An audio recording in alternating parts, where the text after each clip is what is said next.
Bismillahirrahmanirrahim. Assalamualaikum warahmatullahi wabarakatuh. Alhamdulillahirabbil alamin. Walladzi arsala rasulahu bil huda wa dinil haq liyudhhirahu 'ala dini kulli. Wa kafa billahi syahida wa asyhadu an la ilaha illallah wahdahu la syarikalah wa asyhadu anna Muhammadan abduhu wa rasuluh. Allahumma shalli ala Muhammad wa ala alihi wa ashabihi wa man tabi'ahum bi ihsanin ila yaumiddin. Ya ayyuhalladzina amanu taqullaha haqqa tuqatih wa la tamutunna illa wa antum muslimun. Wa ba'du, fa inna asdaqal hadisi kitabullah wa khairal hadyi hadyu Muhammadin sallallahu alaihi wasallam wa syarrul umuri muhdatsatuha fa inna kulla muhdatsatin bid'ah wa kulla bid'atin dhalalah wa kulla dhalalatin finnar. Ayolah ikhwah, azza subhanahu wa ta'ala, sebagai bentuk syukur kita, insyaallah kita suburkan ilmu kita, semoga menambah kuatnya iman kita, karena iman akan subur dengan ilmu. Semakin kenal Allah, semakin mengagungkan Allah, semakin kagum kepada Allah, semakin berhajat kepadanya. Lebih-lebih kita berada di 10 hari awal bulan Dzulhijjah, amal soleh paling dicinta oleh Allah. Tentunya setelah yang wajib-wajib, setelah orang mati syahid di jalan Allah. Bila selain di atas, amal soleh di hari-hari ini paling dicinta oleh Allah. Puasanya lebih hebat daripada puasa-puasa sunnah yang lain. Sedekahnya lebih hebat daripada sedekah-sedekah yang lain. Zikirnya diperbanyak, takbir sampai 13 hari, disempatkan berbagai macam kesempatan, itu lebih baik daripada zikir-zikir yang lain. Makanya Abu Hurairah, Ibnu Umar sampai ke pasar-pasar mengumandangkan takbir, wong sak pasar katut takbir. Mereka di masjid-masjid, mereka di tempat duduknya, sampai mereka selesai sholat perbanyak takbir. Imamnya memulai, makmumnya katut.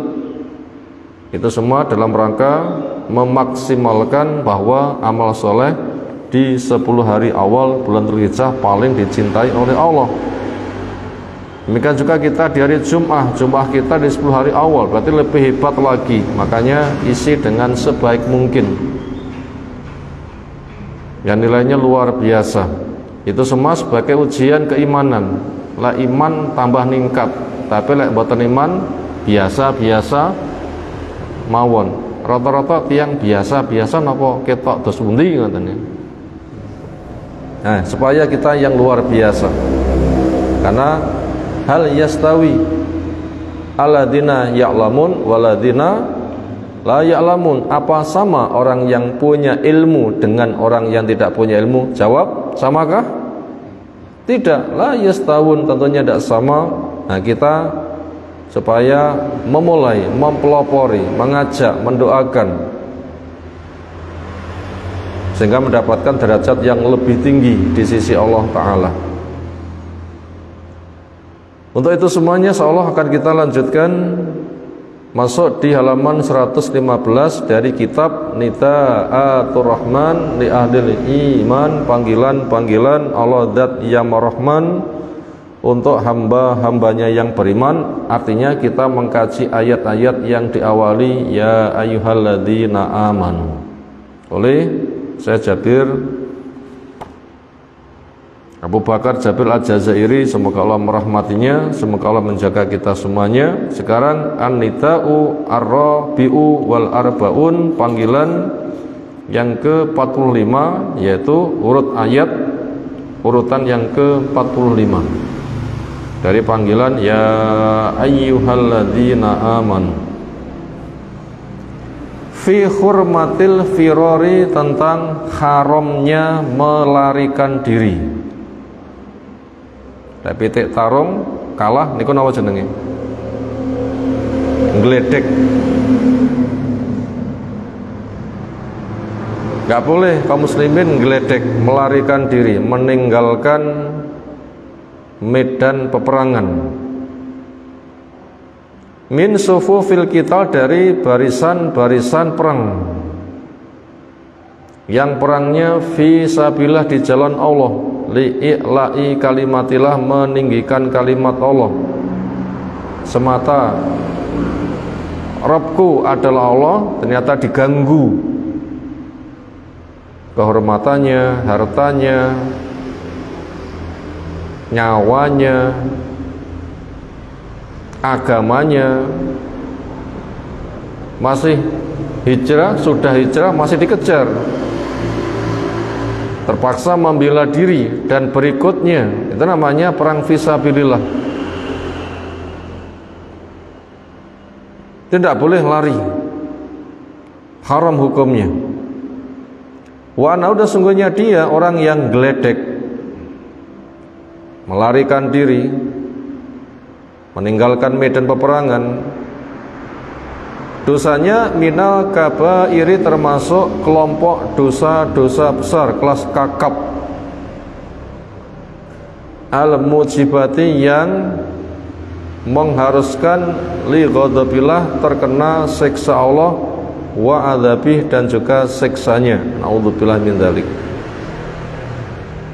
Al-ayatan min surah Al-Anfal khamisata asar wa satisata asar, yang ke-15 dan 16 Allah kita jadikan materi kajian kita. A'udzu billahi minasy syaithanir rajim. Ya ayyuhalladzina amanu idza laqitumul ladzina kafaru zahfan fala tuwalluhumul adbar wa man yuwallihim yawma idzin tuburahu illa mutaharrifan liqitalin aw mutahayyizan ila fi'atin faqad ba'a bighadabin minallah wa ma'wahu jahannam wa bi'sal masir. Allah memanggil, ya ayyuhalladzina amanu, wahai orang-orang yang beriman, percaya dengan pasti tanpa keraguan tentang kedudukan Allah dan siap mewujudkan apa yang jadi kewajibannya. Kedudukan Allah adalah dengan 3 tauhid, rububiyah, asma wa sifat maupun uluhiyah, bahwa pencipta, pengatur, pengurus, pemilik alam raya itu hanya Allah. Nama-nama Allah dikenali menunjukkan kerja, semakin agungnya Allah dan orang semakin takjub dan mengagungkan, sehingga penghambaannya hanya tertuju kepada Allah saja, yang itu diyakini di hati tanpa ragu, diikrarkan dengan lisannya dengan 2 kalimat syahadat bahwa Allah satu-satunya yang diibadati dengan hak, dibuang sesembahan batil.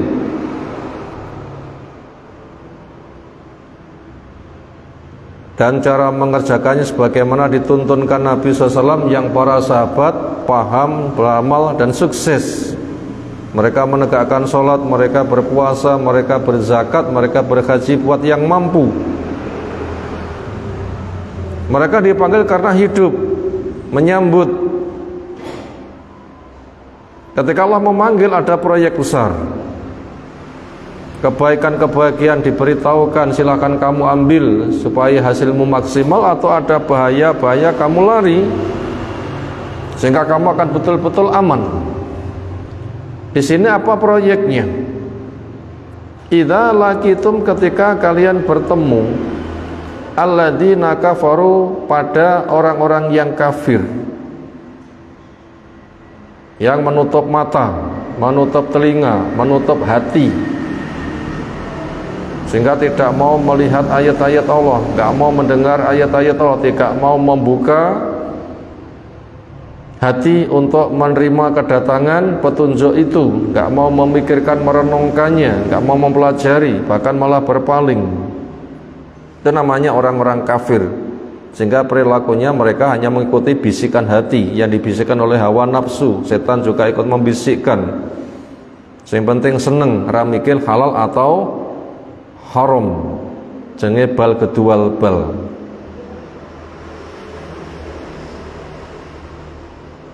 Itu namanya orang-orang kafir. Ketemunya di mana? Zahfan, yaitu mutaqaribain, dua pasukan yang saling mendekati.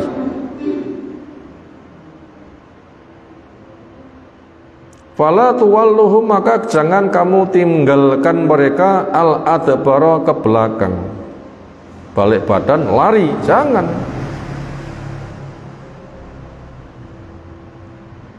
Tapi justru semangatlah menyerbu.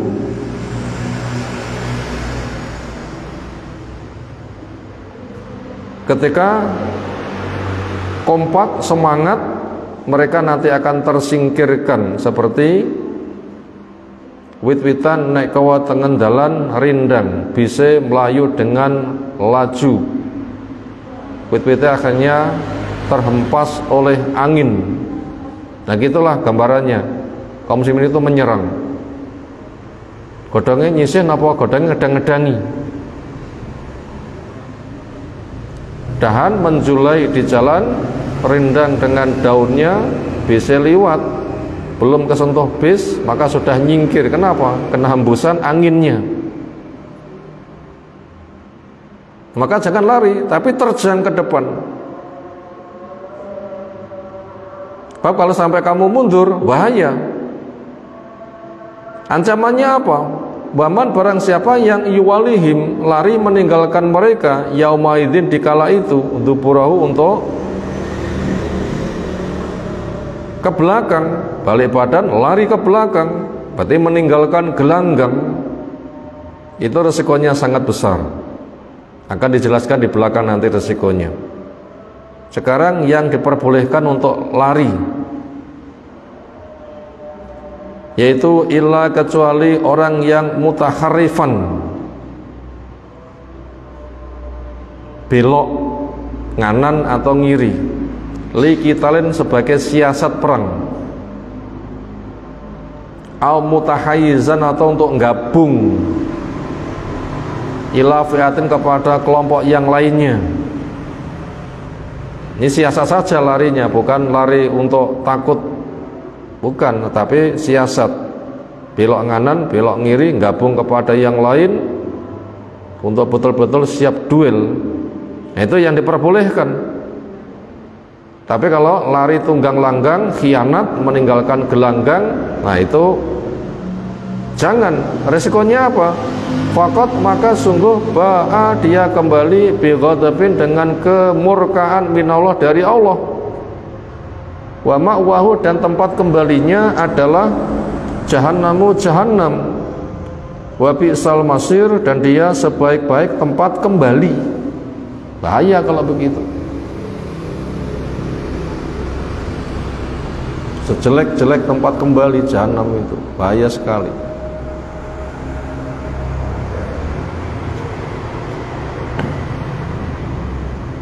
Sejelek-jelek tempat kembali, bi'sal masir. Asyarhu, kita membaca pensarahannya.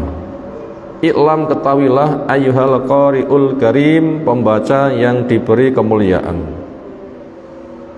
annal mu'mina, sesungguhnya orang beriman, kama arafta, sebagaimana kamu tahu, dia adalah hayyun, hidup, bi'imani, dengan imannya, qawiyun, kuat, biwalayatihi, biwalayati rabbihi, tentang kecintaan dia, tentang kecintaan Rabbnya, lahu, kepadanya, walayah, kuat dengan perwalian Allah buat dia. Allah memberi perwalian, Allah cinta dan membela. Kuat imannya, kuat perwalian Allah Subhanahu wa taala pada dirinya. Lidha, karena itulah nadallahu tabaraka wa taala, Allah yang maha berkah lagi maha tinggi memanggil ibadahu al-mu'minin pada hamba-hambanya yang beriman, qailan lahum, sambil mengatakan kepada mereka, idza laqitumul ladzina kafaru zahfan, bila kalian ketemu dengan orang kafir yang saling berdekatan, ai zakhifin ilaihim, kamu saling mendekat kepada mereka, lituqatiluhum fi sabilillah, untuk kamu meperangi mereka di jalan Allah, maka maju terus, bahkan merangsek dengan gagah perkasa, cepat, penuh percaya diri. Fala tuwalluhum, maka jangan kamu tinggalkan mereka al-adbara, ke arah belakang, berbalik lari, jangan. Latan hazimu, kamu jangan mengundurkan diri amamahum, dari depan mereka. Fatatawallah, maka kalian berpaling, haribin, melarikan diri.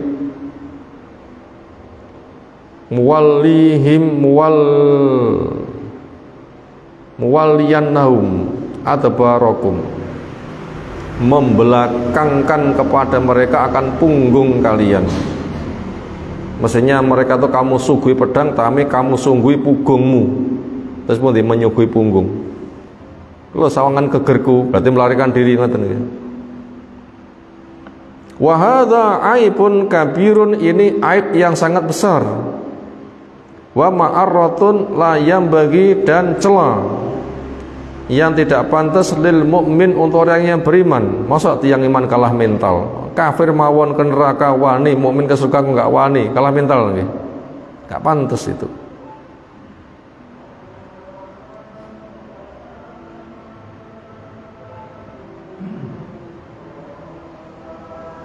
Jadilah yang bagi lil mukmin, enggak pantas untuk orang yang beriman.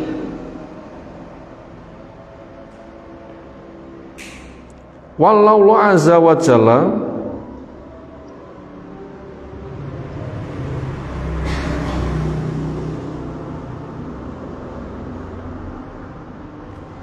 sebentar,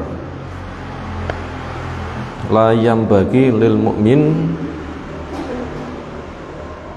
waliyillah, ya, waliyillahi, tidak pantas orang beriman walinya Allah azza wa jalla, waliyun waliyillahi, waliyun waliyillahi, walinya Allah azza wa jalla, ayat tasifa biha, untuk memiliki sifat seperti itu, yaitu pengecut, melarikan diri, penakut, nggak boleh. Wan nahyuhuna, dan pelarangan di sini litakhrim, untuk memiliki makna haram. Liyurabbiyallahu, Allah hendak mendidik auliyau, kepada para walinya, orang iman yang takwa, yang Allah mencintainya, dididik alal iqdam, untuk maju, menyerang, merangsek, gebrak ke depan, wasajati, dan berani, penuh pemberanian, kepahlawanan, hatta la yatufu, sehingga mereka tidak ada kelemahan, yang ada itu hanya kuat, an kital musyrikin, dari memerangi orang musyrik, al kafirin, yang kafir. Orang kafir saja menunggu neraka, mereka semangat, kenapa mukmin dijanji dengan surga kok enggak mau? Padahal orang beriman yang sudah mati duluan itu ngawi-ngawi, aku penak nyusulo, aku penak nyusulo, ngoten nggih bahasa gampangnya nggih. Perang mengerikan itu namung tiang nyawang, mukmin sing betul-betul terjun dengan ikhlas, yang kokoh imannya, lalu mati, ternyata masa depannya itu cerah. Mereka itu yastabsyirun yubasyiruhum birahmatin minallah wa fadl. Kami riang gembira, kami bahagia, kami menikmatkan nikmatnya syahid. Ayo susul kami tunggu. Orang yang betul-betul beriman mengatakan, itu saudaramu sudah masuk surga, susul dia. Nah begitu. Makanya tidak boleh lemah untuk memerangi orang-orang musyrik. Walima, dan juga dikarenakan karena ada al-firaru, melarikan diri, minal adwi, dari musuh. Ini resiko yang lain. Lahu asarun, ada resiko sayyatun yang jelek. Resiko dampak berikutnya yang menimpa kepada orang yang beriman nanti bertumpuk-tumpuk. Lari sudah dimarahi, diancam dengan neraka, masih ada resiko tambah. La siyama, lebih-lebih indal muwajahati, ketika berhadapan dengan musuh, wazahfi, dan berkecamuknya perang. Wa min tilkal asari, diantara dampaknya asayati yang sangat mengerikan ketika umat Islam itu melarikan diri, yaitu intisarul aduwi al kafiri, menangnya musuh yang kafir. Tidak boleh orang kafir itu menang. Alal mu'min, kepada yang beriman. Wa minha, diantara resiko yang lain, isobatul mukminin, akan tertimpanya musibah orang beriman, al muqatalin, yang mereka nanti akan terbunuh.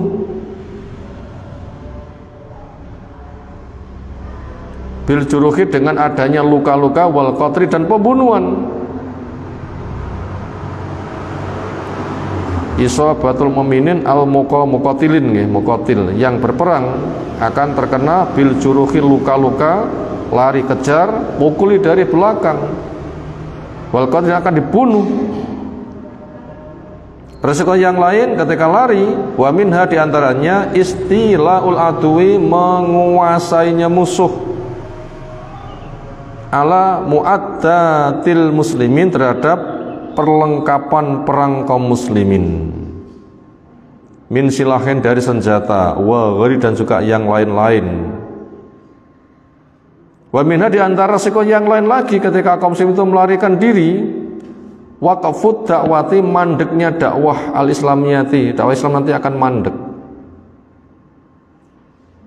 Wa adamin tisyariha, dan tidak tersebarnya dakwah, wantisoriha, dan jayanya dakwah nanti akan hilang itu semuanya gara-gara kamu melarikan diri. Walihadi, dan juga karena sebab inilah, wali ghari, dan juga sebab-sebab yang lain, karena at-tawali yaumaz zahfi, orang berpaling pada hari berkecamuknya perang, itu kabiratun, dosa besar, min kabari dzunub, diantara sebesar-besarnya dosa. Pengkhianat, pengecut, itu sangat bahaya sekali.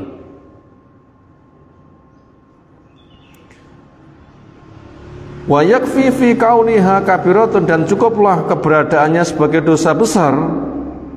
Mana dalil menunjukkan itu dosa besar?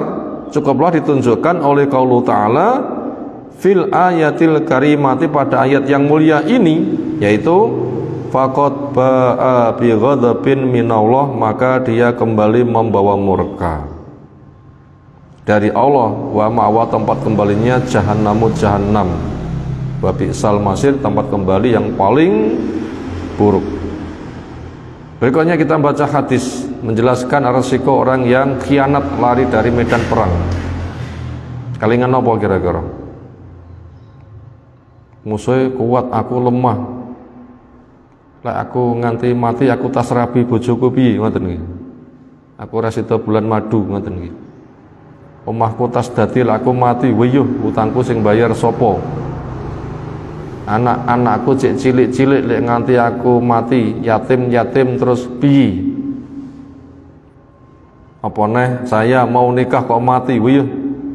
Lah aku rebutan raka-rakaran, tak tinggal perang mati disorai pesaingku.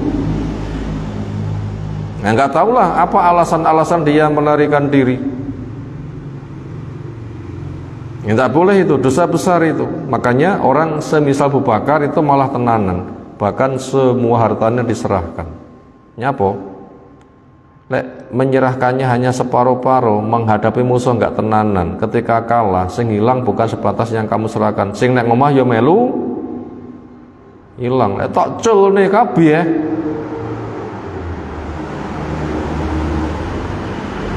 Sehingga nanti akan kuat dan menang, mencari pengganti itu lebih mudah. Makanya jangan separuh-separuh, mamel. masak kayune ra patek garing blebes mboten. Ra murup-murup asape ra karo-karuan matenge suwi sangite nemen ngoten nggih. Kanthi adus ping 5 dikeramase pangkas sangit. Makanya jangan setengah-setengah. Iya ya iya. Ujung-ujungnya siapapun mengalami kematian, justru mati di medan laga ini menghantarkan derajat tinggi dengan syahid. Semoga Allah menganugerahkan syahid untuk kita semuanya. Wa fil hadis as-sahih anna at-tawali yaumaz zahfi, orang berpaling pada hari sedang berkecamuknya perang. Minal mubiqat, termasuk al-muhlikat, perbuatan yang menghancurkan kebaikan. Kalau digambarkan api akan membakar habis. Alhamdulillah. Ya Allah. Fafis sahih, pada kata yang sahih rawal Bukhari, yaqulu bersabda ar-Rasulu sallallahu alaihi wasallam, ijtanibu, hendaklah kalian menjauhi, harus menjauhi as-sab'a al-mubiqat, 7 yang menghancurkan. Kila ditanyakan, ya Rasulullah sallallahu alaihi wasallam, wa ya, apa 7 perbuatan yang menghancurkan itu? Qala, jawabnya, asyirku billah, syirik.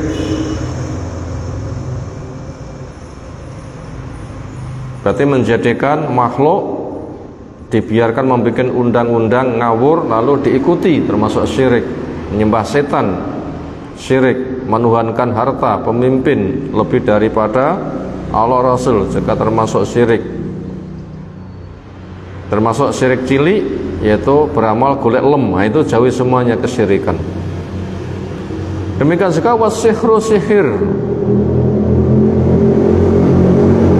Mungkin dagangannya ben laris, ben ketok ganteng, ketok ayu, ketok wibawa, golek jabatan penak, atau untuk menjatuhkan orang lain supaya cerai, supaya dagangannya hancur, atau untuk membunuh, dikirim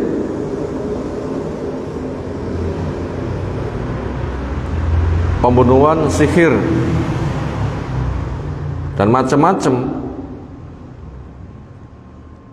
Itu sudah 2 perbuatan menghancurkan syirik dan sihir. Yang ketiga, wa qatlun nafsil lati haramallahu bil haq, membunuh jiwa yang Allah haramkan kecuali dengan alasan yang benar. Tiang angsal dipateni niku napa sebabnya? Sampun ikrar 2 kalimat syahadat niku terjaga, akhirnya boleh dipateni, napa sebabnya? 1, membunuh, balas bunuh. 2, murtad, kon tobat ra gelem, nanti bunuh. Sudah berkeluarga, syahwat terjaga, tapi zina, saksinya jelas, di depan hakim rajam. Atau irhab, membuat teror di tengah kaum muslimin, termasuk pemberontakan, mengedarkan narkoba, merusak masyarakat. Hakim memutuskan wong niki lek dipateni angel diberantas, boleh juga dibunuh. Nah, semisal itu lek sebatas rebutan jabatan, rebutan calon pendamping, wonten nggih, rebutan jabatan nganti paten-patenan. Wong sitok tinggi royan wong loro, ngoten nggih. Malah gelut, paten-patenan dan sebagainya. Itu namanya contoh membunuh tidak ada alasan.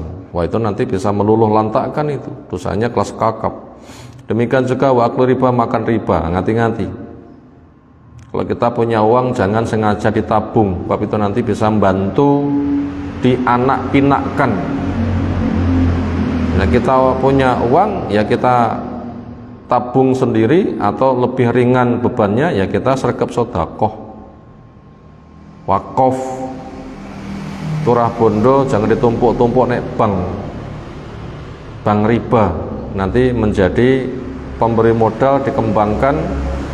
Karena yang haram berkaitan riba itu bukan sebatas sing entuk bunga tambahani, termasuk sing punya dana, sekretaris yang mengembangkan, yang memakan, tukang resik-resik, pelantarnya, sama nanti kelas dosanya. Sementara dosa riba sing paling cilik nopo? Bagaikan anak laki-laki menzinai ibunya. Loh, bahaya mboten? Makanya jangan wani-wani karo riba. Demikian juga wa akli malil yatim, memakan harta anak yatim. Makanya sapa sing ngopeni bocah yatim ngati-ngati, betul-betul njelimet membedakan hartaku dan harta yatim. Jangan nanti memakan harta anak yatim untuk mendolimi. Wa tawali yaumaz zahfi, dan berpaling pada hari berkecamuknya perang. Ini yang sesuai dengan pembahasan di atas. Demikian juga dosa besar penghancurkan adalah waqad fil muhsanat al ghafilat al mu'minat, menuduh perempuan yang jaga diri, yang ghafilat, enggak ada hasrat untuk serong, al mu'min, lagi mereka perempuan beriman. Semisal kayak profilnya Bu Aisyah, seorang perempuan terhormat, seolah keimanannya luar biasa, istri Nabi, dijamin dunia akhirat. Orang bila sudah puas dengan nikah itu nggak ada hasrat untuk zina, ternyata dituduh berzina, dituduh selingkuh, padahal itu tidak ada alasan, dengan cara yang direkayasa atau menggunakan momen-momen. Itu sebatas ucapan lisan, tapi resikonya itu sepundi? Ucapan lisan loh, tapi resikonya gimana? Maka ngati-ngati. Enek anak karo pake gak podo, enek anak karo mboke ora podo. Wah, iki lara golek sumbangan kok kiwa tengen gak mungkin iki. Nah, ini bahaya ngomong seperti itu.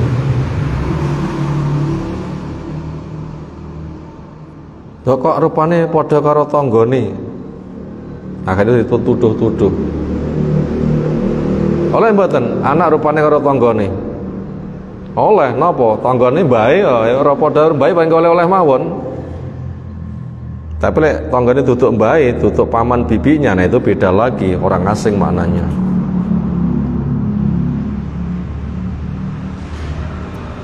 Fayakfi, maka cukuplah fi kauni tawalli, keberadaan dia berpaling yaumaz zahfi, di hari berkecamuknya perang, itu kabiratun, dosa besar. Dzakarahu, yang Nabi SAW itu menyebutnya ma'adzamil kabair, bersama sak gede-gedene dosa. Berarti lari dari medan peperangan dosa gede, penyebutannya dibarengi dengan dosa gede-gede liyani. Apa? Ya, asyirku wasihru, penyebutannya dibarengkan dengan syirik, sihir, wa qatlun nasil lati haramallahu illa bil haq, dan membunuh jiwa yang Allah haramkan kecuali dengan alasan yang benar. Dibarengkan juga wakli riba, memakan riba, wakli mali yatim, dan memakan harta anak yatim, wa qadful muhsanat, dan menuduh perempuan baik-baik dengan tuduhan zina. Jadi dengan disebutkan bareng seperti itu sudah menunjukkan itu dosanya kelas kakap, betul-betul membahayakan. Materi yang kita baca sampai situ dulu. Sekarang kita masuk ke dalam rangkuman. Nomor 1, sebab peperangan sesama orang kafir. Sebab peperangan sesama orang kafir, yaitu persaingan dunia. Titik. Sebab peperangan sesama orang kafir, yaitu perebutan dunia. Wong kafir perang kalih wong kafir wonten mboten? Ada. Napa? Ya rebutan dunia. Bila kita baca pada surah Al-Hasyr ke-14, ba'suhum bainahum syadid tahsabun jami'a wa qulubum satta. Gap yang ada di antara mereka itu dahsyat. Ba'sun itu gap di antara mereka itu dahsyat. Kamu sangka mereka itu rukun, padahal hati mereka itu pecah. Itu sebab peperangan sesama orang kafir itu adalah ya persaingan dunia. Nomor 2, sebab memeranginya orang kafir pada orang Islam.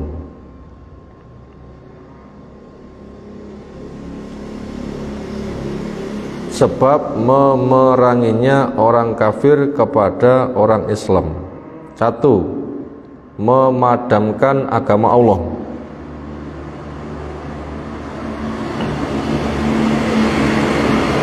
2, usaha pemurtatan.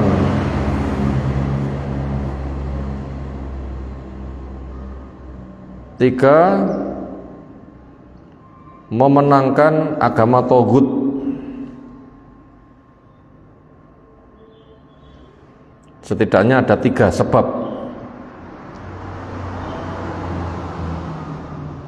Sebab orang kafir memerangi kaum muslimin, setidaknya ada 3 sebab. Apa pertama? Ingin memadamkan agama Allah. Nomor 2, upaya ingin mengadakan pemurtatan. 3, ingin memenangkan agama Tauhid. Itu nomor 2. Sekarang nomor 3, sebab peperangan orang Islam dengan sesamanya. Sebab peperangan orang Islam dengan sesamanya. Titik 2, 1, karena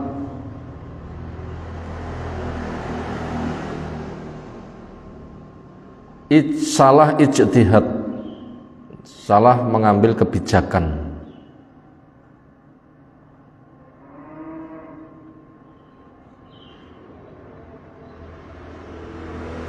Semisal perang antara Ali dan Muawiyah itu kan ijtihad ya, kan ijtihad yang salah saja itu permasalahannya. Yang kedua, karena kedzaliman, menyerupai gayane wong kafir. Yang kedua, karena kedzaliman,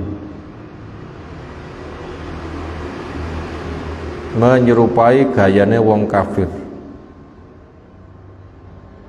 Itu podo-podo rebutan dunia.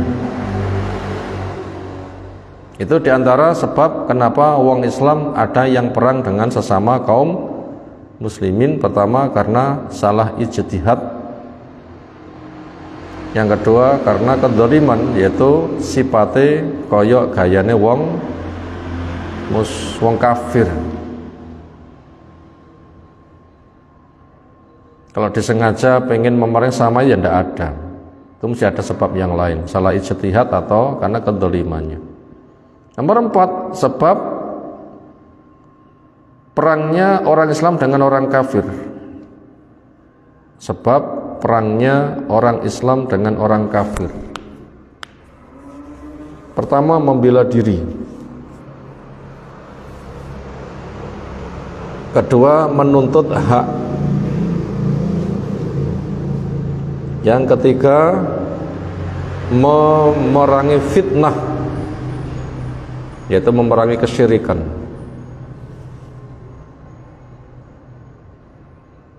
Itu tadi sebab peperangan orang Islam dengan orang kafir. 1, membela diri. 2, nuntut hak. 3, memadamkan fitnah, yaitu memerangi kesyirikan. Contoh, umat Islam perang dengan orang kafir membela diri, semisal perang Badar itu membela diri. Contoh, nuntut hak. Daerah-daerah yang pernah memerangi mereka itu diparani,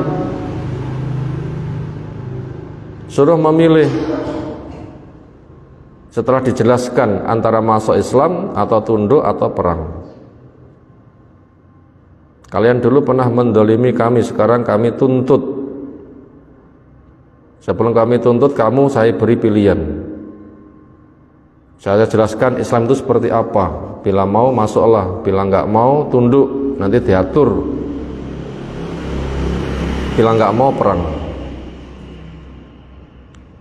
Lalu yang ketiga, memerangi fitnah. Yaitu ketika kaum muslimin betul-betul kuat, makanya wong kafir parani. Karena waqatilu fi sabilillah hatta la takuna fitnah wa yakuna dinu kulluhu lillah. Kirimi surat, jelaskan Islam, suruh masuk Islam, bila tidak damai, bila tidak perang. Itu sebab peperangan orang Islam dengan orang kafir.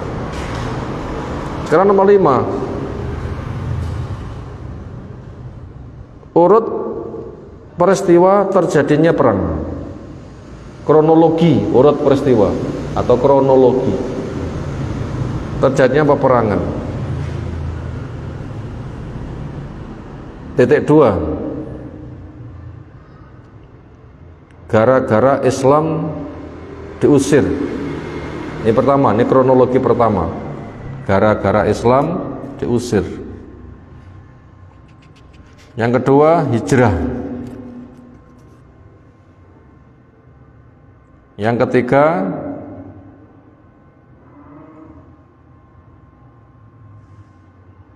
ditekan dan membela diri.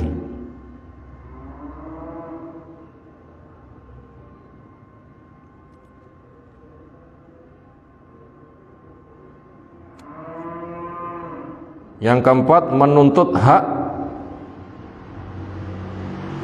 Yang kelima, memadamkan fitnah, yaitu menghilangkan kesyirikan.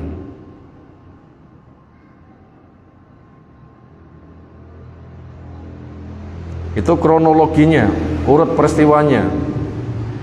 Terjadi peperangan itu begitu. Itu kaum muslimin gara-gara keislamannya diusir. Yang kedua, akhirnya harus hijrah. Yang ketiga, di tempat hijrah diuyak, maka mereka membela diri. Yang keempat, orang-orang yang mendolimi parani, bilang nggak mau Islam, nggak mau tunduk, baru diperangi. Yang kelima, memadamkan fitnah, menghilangkan kesyirikan. Umat Islam memiliki hak beragama yang bebas, itu ternyata diperjuangkan sampai 13 tahun. Selama di Makkah 13 tahun, wonten perang mboten? Enggak ada. Yang ada apa? Yang ada cari ilmu, beramal, menyembah kepada Allah dan berdakwah. Itu bertahan sampai 13 tahun. Dan itu tidak pernah merampas kekuasaan orang Quraisy. Biarkan kami bebas beribadah dengan wahyu, biarkan kami berdakwah, toh agama juga nggak dipaksa, kami hanya menjelaskan kilo jalan surga, kilo jalan neraka. Jalan surga ayo ditempuh, jalan neraka ayo dihindari. Dakwah kan begitu kan la ikraha fitin, nggak ada paksaan.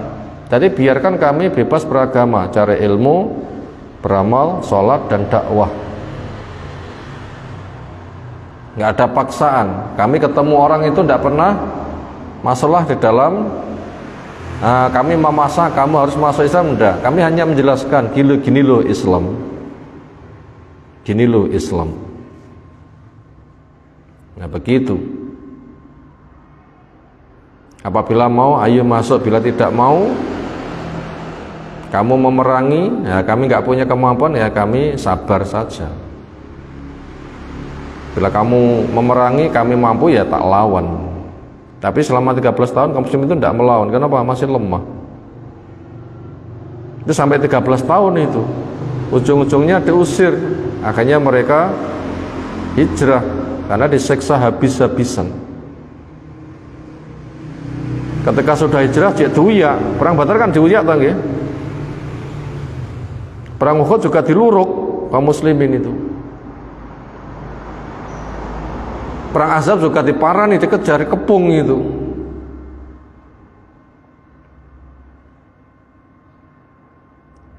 Kemudian penaklukan kota Mekah itu untuk menuntut hak, sekaligus untuk memadamkan fitnah, karena mereka mengkhianati isi perjanjian. Makanya karena hukuman. Itu lagi nomor 5, kronologi perang telah kita sampaikan. Sekarang kondisi yang sedang kita jalani niki termasuk sing pundi? Kalau kita lihat kronologinya di atas, memiliki hak keislaman, napa kita terancam diusir, kita hijrah, napa kita perang membela diri, napa kita perang menuntut hak, atau kita perang untuk memadamkan fitnah sing pundi? Tasik pertama napa? Biarkan kami bebas mencari ilmu, biarkan kami bebas membangun masjid, mengumandangkan adzan, menegakkan sholat, mendidik kaum muslimin. Ini yang kita kerjakan sekarang. Dan kenyataannya kita tidak ada yang mengusik wonten sing ganggu kita sami. Kalau tidak ada ya ini saja yang kita maksimalkan. Tapi aja nganti kayak huruf Jawa lek dipangku mati. Kepenaan renek sing ngusir lek ngaji aras-arasen, masjidnya sepi, waktunya habis nggih golek duit, nggih tongkrongan. Nah ini sing bahaya. Ternyata niki tiang-tiang kathah sing kena penyakit kaya huruf Jawa lek dipangku mati. Bahkan digalakkan ayu kata sing boten kreken, ngoten nggih. Nah, itu nanti Allah sendiri akan beresi. Kenapa? Kamu diberikan kenikmatan enggak kamu syukuri, nanti akan dicabut. Ya kenapa? Lah diparing kenikmatan enggak tinggi apa dicabut? Nanti Allah yang akan menghukum kepada mereka sing enggak syukur. Maka ngati-ngati. Berikutnya nomor 6, imbalan perang. Titik 2, 1, orang kafir di neraka. Nomor 2, mukmin di surga. Itu imbalan perang. Itu nomor 6, imbalan perang. Titik 2, 1, untuk orang kafir di neraka. Nomor 2, mukmin surga. Berikutnya nomor 7, resiko perang. Sama-sama kesakitan. Resiko perang sama-sama kesakitan. Kelaran boten tiang perang niku. Sama-sama kesakitan. Nomor 8, keistimewaan orang Islam berkaitan dampak perang. Keistimewaan orang Islam berkaitan dampak perang, yaitu ada harapan tidak seperti orang kafir yang putus harapan.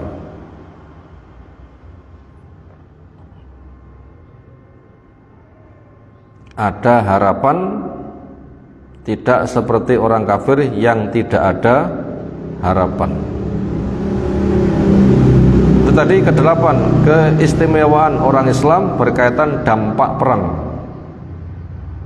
yaitu ada harapan berbeda dengan orang kafir yang tidak ada harapan.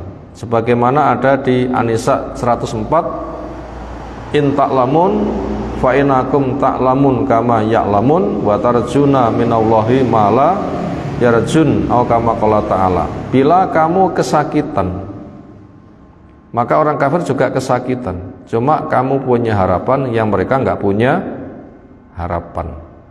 Jadi namanya perang itu ya dedel duel kono kene, nggih mboten.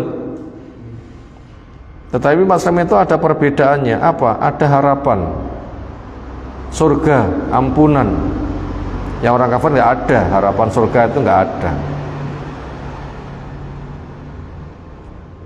Terakhir ke-9, tidak ada alasan orang Islam mundur dari medan perang. Tidak ada alasan orang Islam mundur dari medan perang.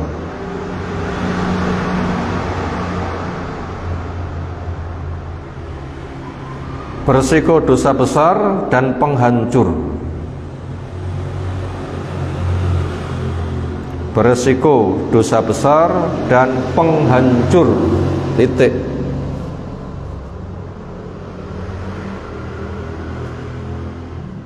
Itu tadi ke-9 terakhir, tidak ada alasan orang Islam mundur dari medan perang karena dosa besar dan menjadi penghancur. Ini kira-kira suami lek pamit datang keluarganya terus pundi kira-kira? Bapak pamit datang anggota keluarga. Wis pamitan. wahai keluargaku, saya hendak terjun ke medan perang yang ada antara membunuh dan dibunuh. Makanya semuanya supaya siap, kami akan duel di medan perang, kalian berjuang di rumah masing-masing. Bila kita menang akan semakin jaya, bila kita kalah semoga syahid, semoga Allah menjaga kita semuanya. Makanya keluarga mendukung. Wahai bapak kami, wahai suami kami, wahai saudara kami, paman kami, majulah, jangan mundur, raihlah surga. Kami akan bersabar di rumah, berjuang menjaga wilayah, membesarkan anak-anak supaya nanti muncul generasi pengganti yang lebih dahsyat. Ya begitu. Maka lepas keluarga ke medan perang dengan penuh harapan, ya Allah berilah kami kondisi terbaik, menang jaya atau mati syahid. Aja malah dikandali, mas, aja sida mas, aja mas. Oh gitu loh ya. Aku lek rondo piye, anak-anak yatim terus piye? Wah iya kono. Ini kira-kira ibu-ibu ngasem niki lek dipamiti tinggal perang terus pundi kira-kira lek ngecul nih.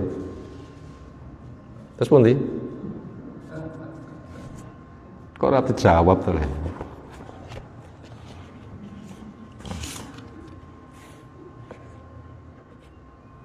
Demikian yang kita kaji sore hari ini. Yang jelas orang mati di medan perang itu tidak mati, mereka bahagia, gembira. Keluarga ditinggalkan, Allah memberikan jaminan pengurusannya. Selagi itu di jalan Allah, maka tidak ada ketakutan dan kesusahan. Semoga Allah memberkahi kita semuanya. Subhanakallahumma bihamdika, asyhadu an la ilaha illa anta, astaghfiruka wa atubu ilaik. Assalamualaikum warahmatullahi wabarakatuh.